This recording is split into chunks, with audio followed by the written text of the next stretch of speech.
I want you to picture something. A room full of cameras. 6 energy ministers seated at a long table. Documents stacked in neat piles, already negotiated, already finalized, already done before anyone walked through the door. And at the center of it all, a man in a dark suit picking up a pen with the unhurried calm of someone completing a task he has been working toward for a very long time.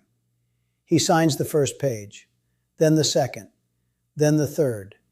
He does not rush. He does not look up. He simply moves through the pages the way a man moves through the last chapters of a book he has already read, with the quiet satisfaction of someone who already knows how it ends.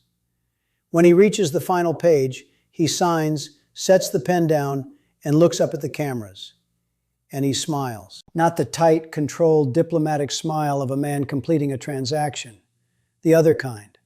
The relaxed, settled, deeply satisfied smile of a man who has been waiting a long time to finish something and has finally, after months of quiet construction, finished it. That smile, at 3:17 p.m. Tokyo time, 2:17 in the morning in Washington, is what I need you to understand before anything else. Because that smile is not a reaction. It is a conclusion. It is the face of a man who has spent months building a door and has just, in front of cameras he personally approved, closed it, permanently, with a clause that makes it legally impossible to reopen without the agreement of 6 nations. The United States energy industry lost an estimated $340 billion in future contract value in a single afternoon. American refineries that have run on Canadian crude for decades now face a supply cliff beginning in 24 months. Home heating costs in Minnesota, Wisconsin, Michigan, and New York are being projected to rise between 28% and 41% within 18 months. 3 major U.S. LNG financing deals have already been quietly put on hold this morning. Washington was not notified in advance. The American energy lobby found out the same way everyone else did, by watching it on television. And the man who did it smiled for 30 full seconds into the cameras before he said a single word. In the next 20 minutes, I'm going to show you everything.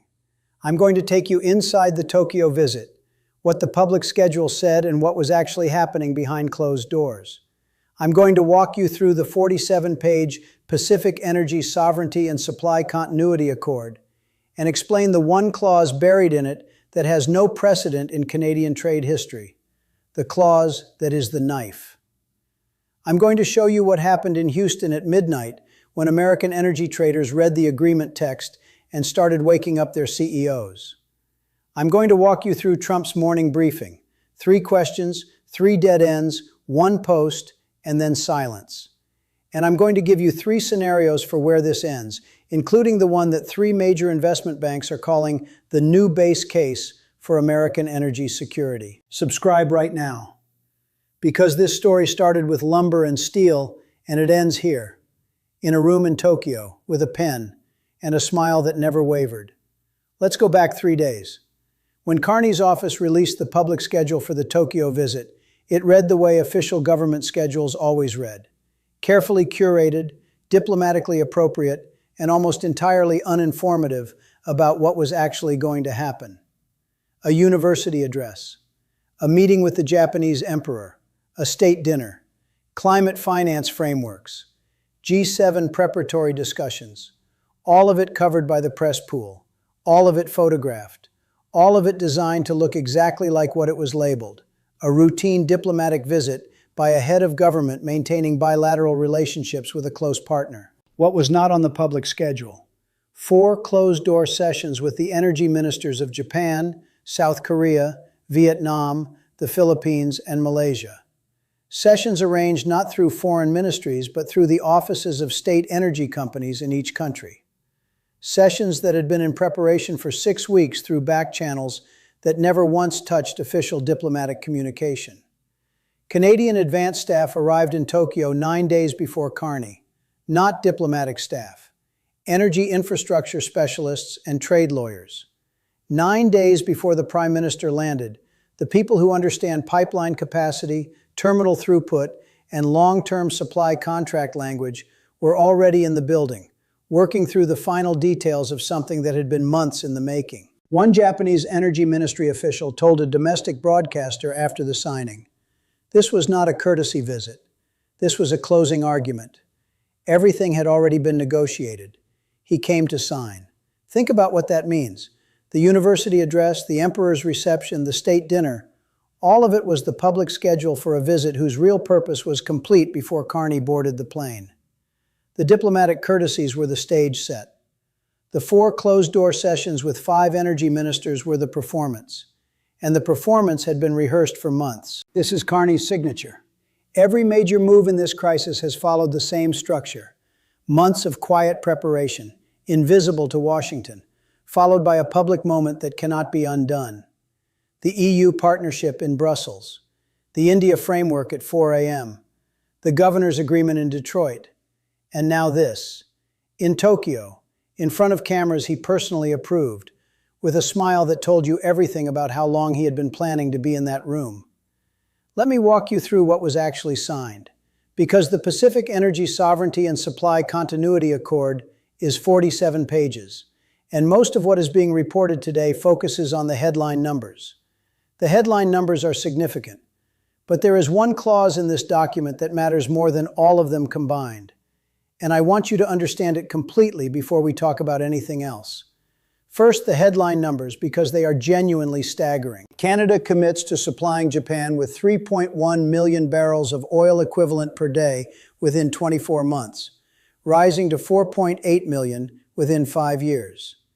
These are volumes that currently flow almost entirely southward, to American refineries, American utilities, American industrial consumers who have built their entire operational model around the assumption that Canadian supply would always be available, always be affordable, and always flow in the same direction it has flowed for decades.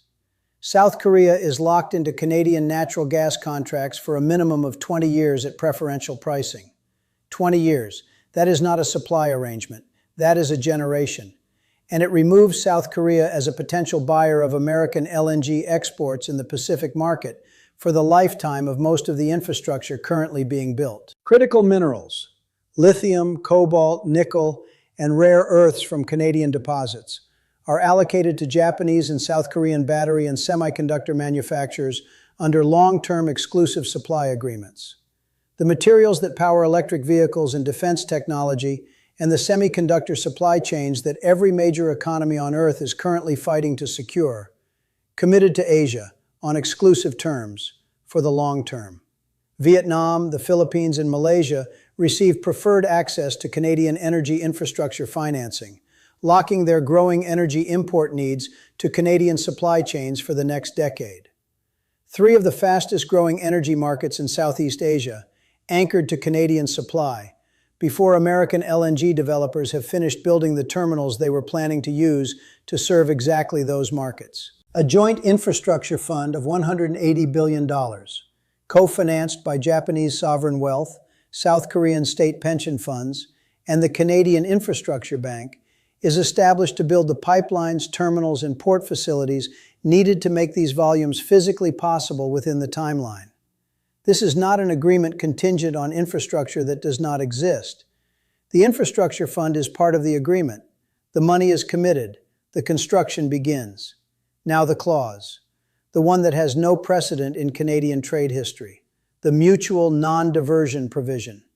It states that Canada is contractually prohibited from redirecting these supply volumes back to the United States without the unanimous consent of all 6 signatory nations. Read that again.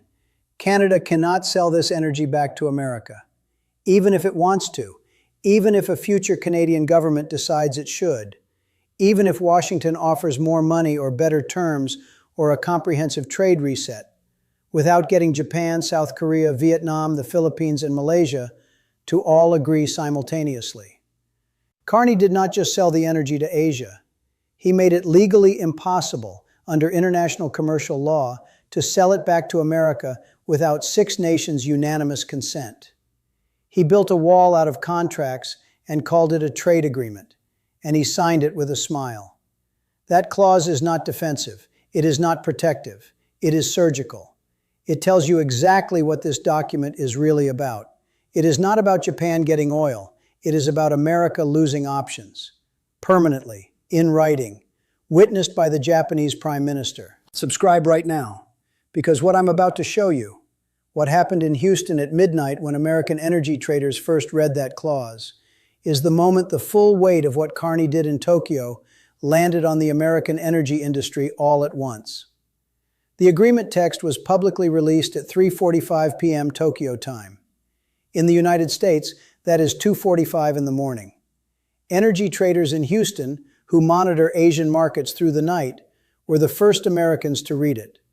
Within 12 minutes of the release, the overnight futures market for West Texas Intermediate crude moved more than it had in any overnight session in 14 months.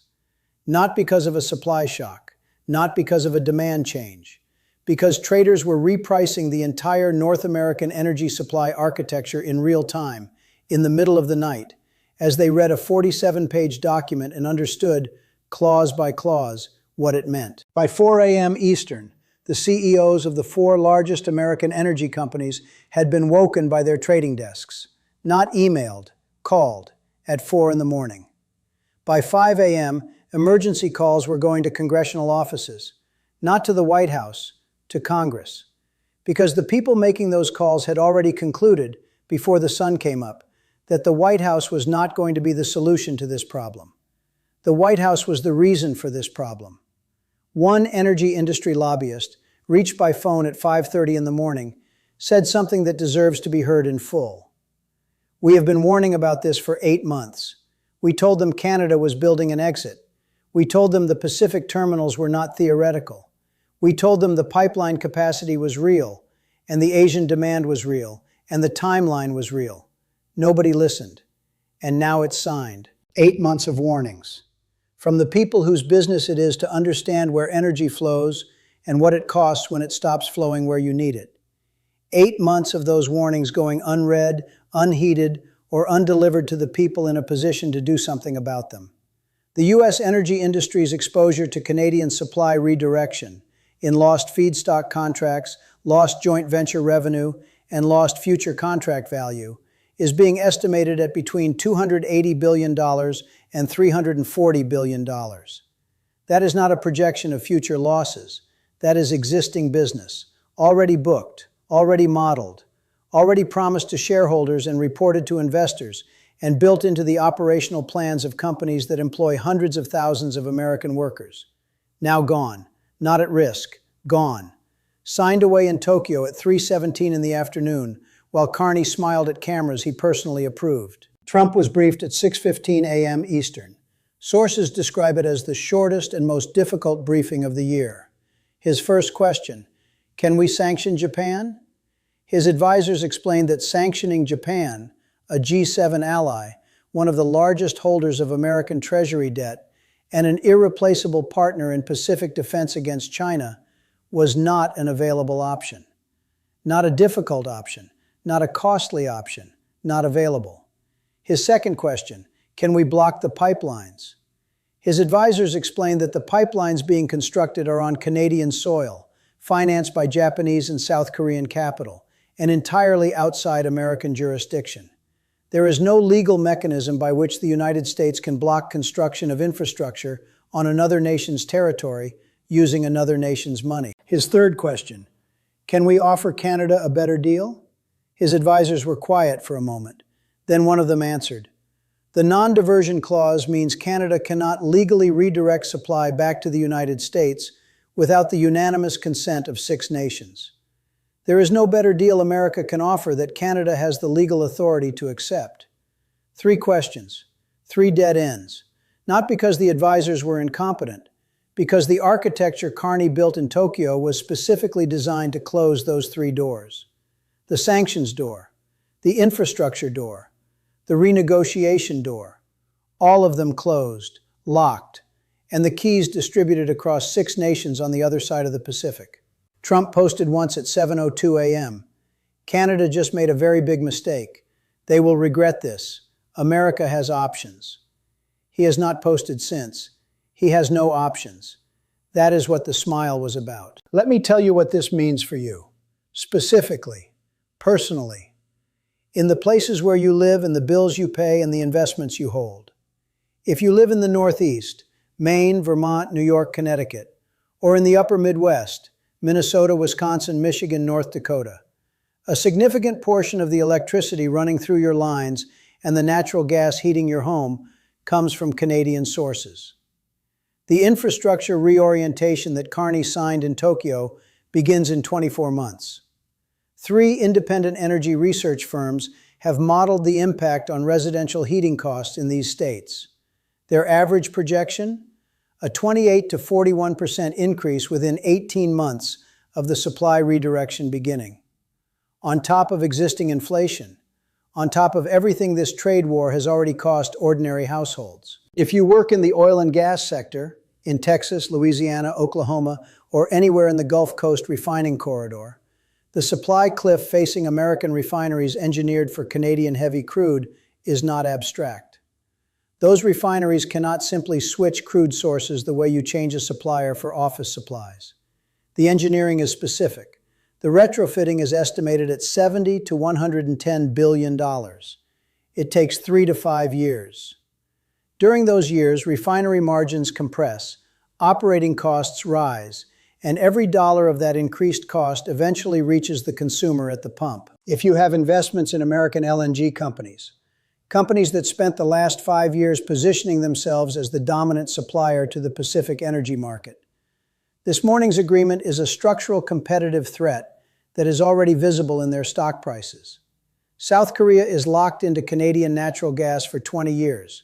Japan is locked in for volumes that dwarf anything American LNG infrastructure can currently deliver to the Pacific.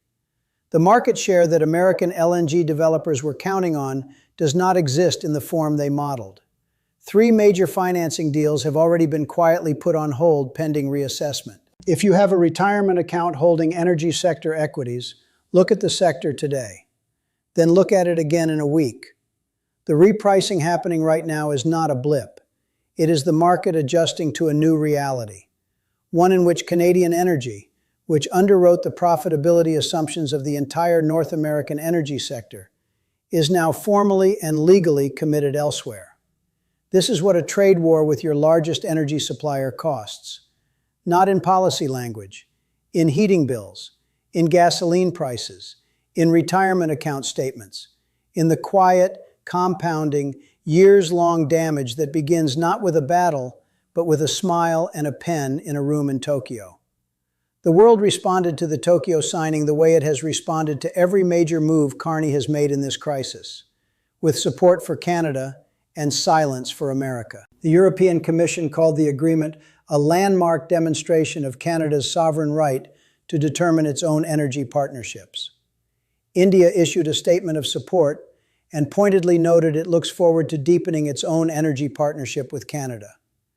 The UK, Australia, and New Zealand jointly praised it as consistent with the principles of open, rules-based trade between sovereign nations. China said nothing publicly, but Chinese state media covered the signing extensively and approvingly, using a phrase that will echo through American foreign policy discussions for years: the end of American energy hegemony in the Pacific. In every capital that matters, the message received was the same. Canada is no longer a captive supplier.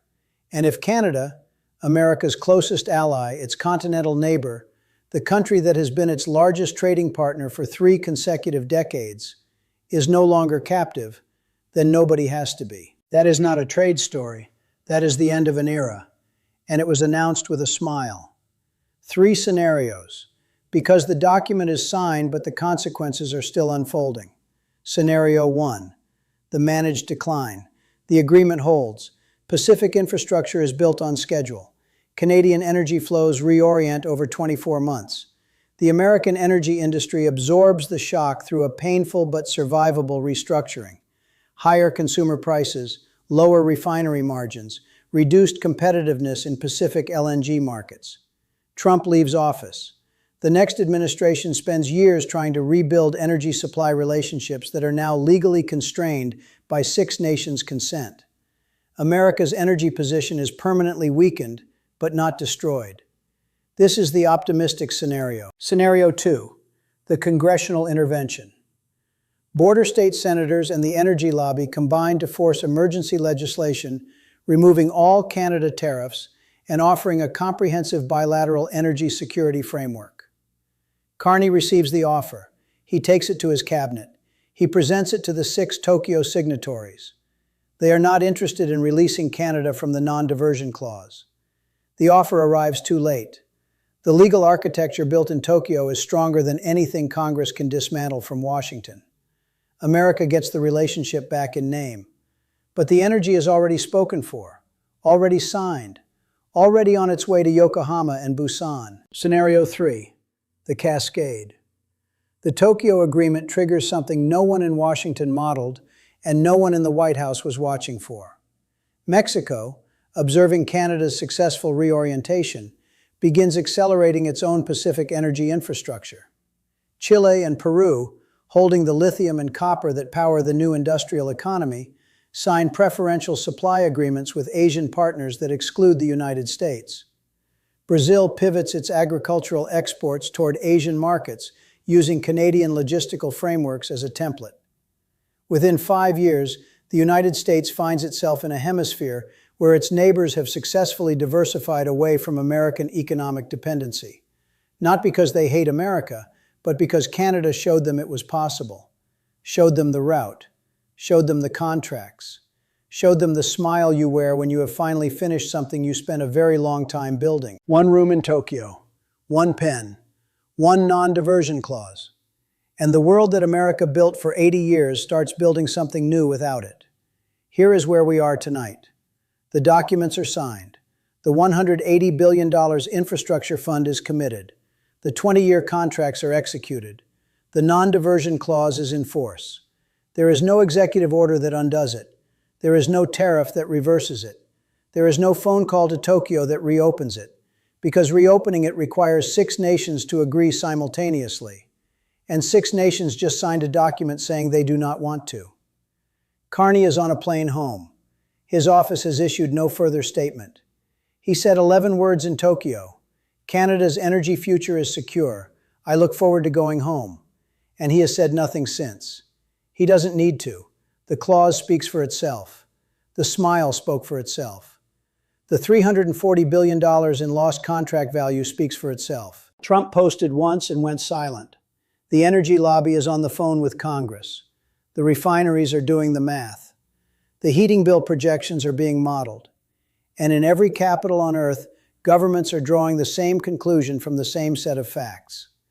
Canada was not a captive. America thought it was.